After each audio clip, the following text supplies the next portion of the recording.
this word quantum computing. It's often, people have the misconception that it's some kind of newfangled supercomputer. It's decidedly not that.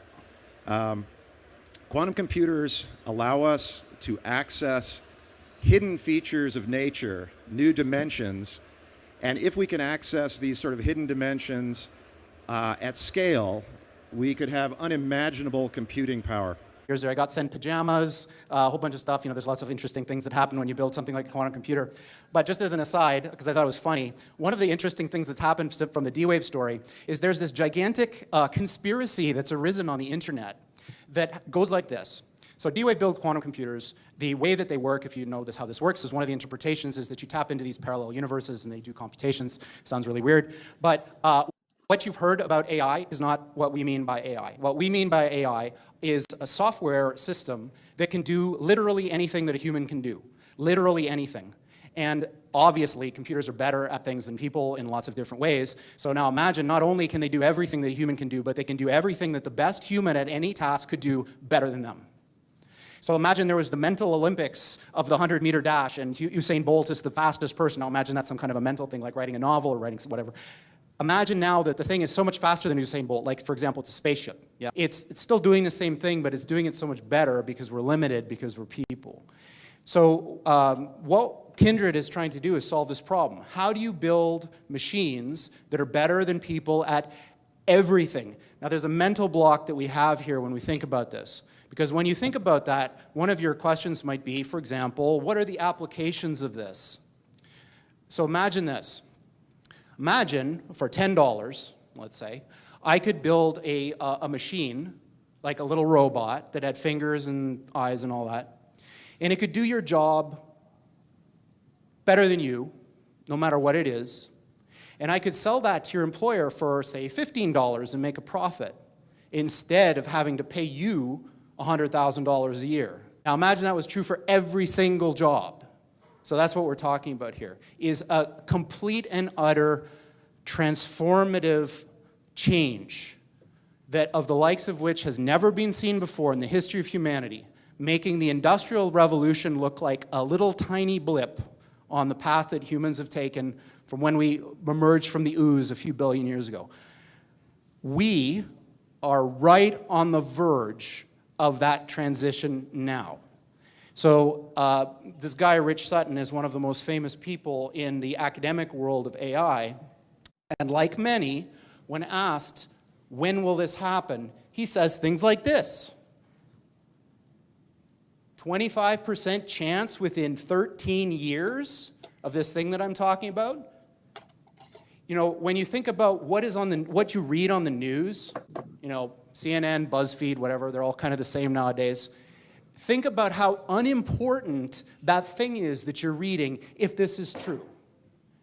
Yeah? So what does this have to do with aliens? So Sam Harris, who I quite admire, is a very interesting guy, was reciting this parable at a TED Talk that he was giving, and it goes something like this. So, say I'm the President of the United States. So I receive this message from the heavens. So my microwave dish, my SETI dish, finally captures something.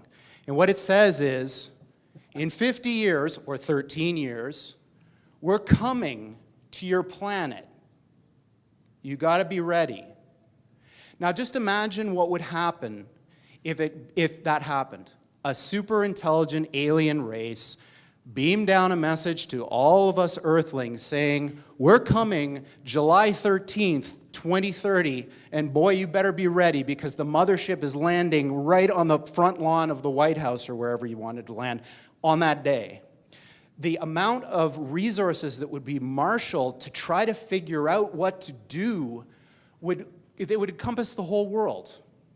AI is just like that. So when this thing that I'm talking about happens, it's going to be exactly the thing that you're thinking about those super intelligent AIs. So the one thing I can tell you is they're not going to be like us. So alien means, you know, different. These things that we're building are not going to be people. They might be really smart, they might be really good at all sorts of different things, but they're not going to be like us. They're going to be aliens.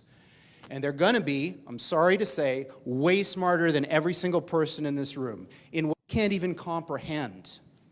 So this, of course, triggers a lot of alarm. One of the guys who talks about this is Elon, who says things like this, like, when you do this, beware.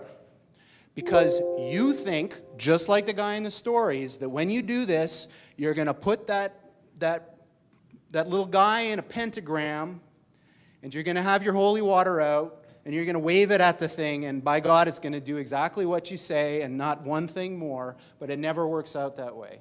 So this is an attitude that some are having, this emerging alarmism about the way this is going to go.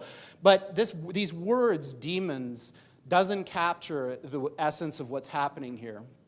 I don't know if any of you are turn-of-the-century weird fiction fans, but there's this guy named H.P. Lovecraft, who's a very famous American weird fiction author. And he espoused a view which is called cosmicism. And the essence of cosmicism is cosmic indifference. So what he was saying is basically, yes, there are these massively intelligent entities out there, but they're not good, they're not evil. They just don't give a shit about you even in the slightest. The same way that you don't care about an ant is the same way they're not going to care about you. And these things that we're summoning into the world now are not demons, they're not evil. The same way that you don't care about an ant is the same way they're not going to care about you. And these things that we're summoning into the world now are not demons, they're not evil, but they're more like the Lovecraftian great old ones. There are entities that are not necessarily going to be aligned with what we want. So this transition is really, really massively important for our entire species to navigate. And going back to that thing that Sam Harris was saying, nobody is paying attention.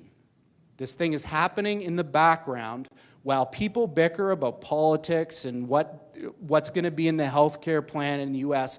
And underneath it all is this rising tsunami that, if we're not careful, is going to wipe us all out. So, on that pleasant note, we're hiring people to try to make something like this happen. Of course, you know, this is a very difficult project, of course, and I'm kind of a little bit tongue-in-cheek about all this, like, you know, how bad things are, because it's not really like that. You know, technology is a double-edged sword, even something like this. It's agnostic, it depends who wields it. If you want to have a say in how all this goes down, you can't sit on the sideline.